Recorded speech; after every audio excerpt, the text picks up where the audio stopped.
Paul, a second T20 win this season and against the reigning champs on the list. Must be delighted with the result. Yeah, delighted. That's the double over Worcester now, the 50 over game at the start of the year, and then today, which is wonderful. So really streetwise performance from the lads. Delighted the way we went around our bowling. We had to work hard to get some partnerships going there on a tough pitch, and Colin Ackerman, brilliant anchorman in the innings today, really smart. Aaron Lilly's absolute magnificent little cameo, 30 out of 11 balls, was brilliant. And then our bowling was really street smart at the end. We were quality. The way we used the spin in the power play, won over spells, and taking the pace off the ball, we executed really well. We haven't executed quite so well in the past. Tonight we were excellent. And the 1-5-2 post with the bat, were you happy with that figure, or did you know that the bowlers need to go out there and do something quite special, which they did? Yeah, they did do something special. We were probably 10 short, 12 short. We wanted 160 and above in an ideal world. Cosy came off straight away instead of 160. Anything above that's a good score. So yeah, to play our perfect game, maybe another 10 runs. But the way we took wickets in the power play up front is crucial. We haven't done that many times on a sticky wicket. But a bit different at Grace Road, where it's been a little bit more batsman friendly. Two world-class overseas players who can change a game in 3 overs. So, delighted the way we executed our slow balls, the way we took pace off the ball, the way our spinners, Callum Parkinson, bowled beautifully tonight. I'm really pleased for Park. He's had a tough time on and off the pitch, and he's had a lot of good wickets to bowl. He hasn't had many good wickets to bowl for a spinner, and he today bowled beautifully. The way he took the pace off, the way he put the pace on, hard back of the length, was very, very clever, and took some crucial wickets at crucial times. So delighted for him, delighted for Colin Ackerman to use himself more in the power play, which is crucial. And again, he mixed the bowling really well, and I thought he captained the side brilliantly. We're just focusing on the batting a bit more. The outfield seemed fast, and then it seemed slow in areas, so it seemed quite difficult to deal with, really. How did you know about that? How did you go about sort of adapting towards that? Yeah, I mean, it's quite a big square here. It's had a lot of rain. How on earth they're still playing cricket here after the floods is amazing. The ground staff over this long side, it was anything across the square runs away really quickly. But the boundary it's quite heavy, so it was slow. If you hit the pockets, it didn't run on it. It just bit. But we used the short boundary well, and we had some great partnerships. We had quite a few overs of 6 or under. We had about 10 overs of 6 or under. But the main thing is that we took a lot of multi-boundary overs. The rest of the overs were multi-boundary overs, and we kept them to about 13 overs, of 6 or under, which is brilliant bowling. So yeah, delighted. It was a real fighting performance with both bat and ball. So just so pleased for the lads. They've worked hard, and we've come now. We've beaten Notts.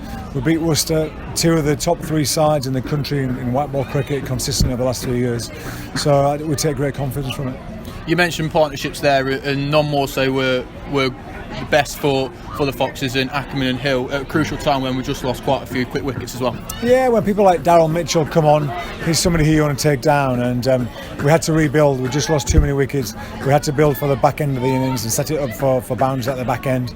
We felt that it was quite easy to try, and your ego kicks in. Somebody just bowls 60s mile an hour, early 70s, but he's clever. Balls a lot of leg cutters, a lot of off cutters at the right time. His length's consistent. So if we'd have thrown it away then, would have taken another 10 or 15 off our score at least. So crucial that they just hung in and played smart cricket, took good options, low risk options, ran well, and then we got the boundaries later on in the innings, which helped us get over the line of 150s. So really pleased. As you say, Aaron Lilly came in for a quick fire 30. Adil Ali also came in for a very crucial innings, not only for the team but for him himself.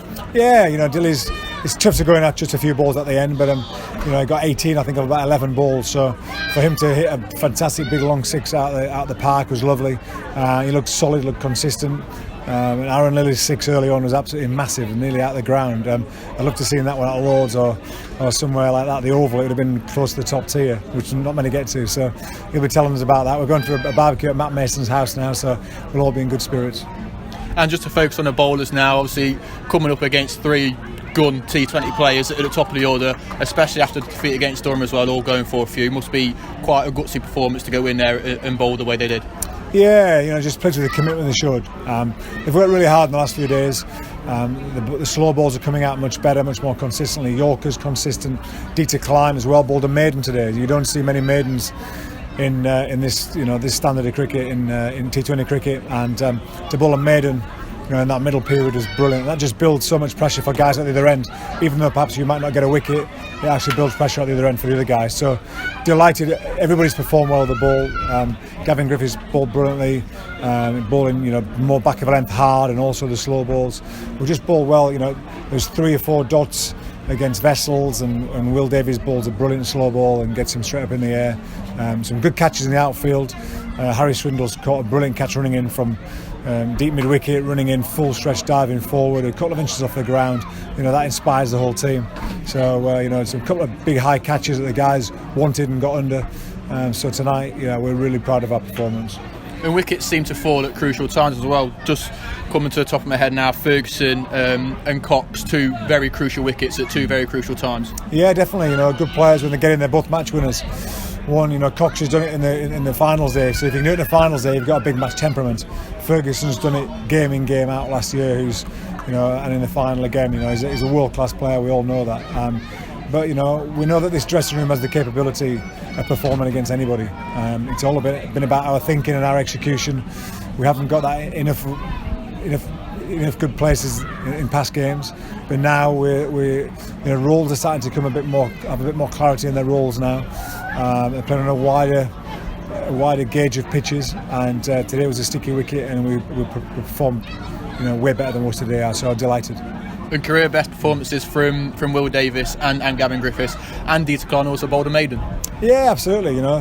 Gavin and Will have come in. They've been, they were having some tough conversations with us at the start, and they've bowled brilliantly in practice.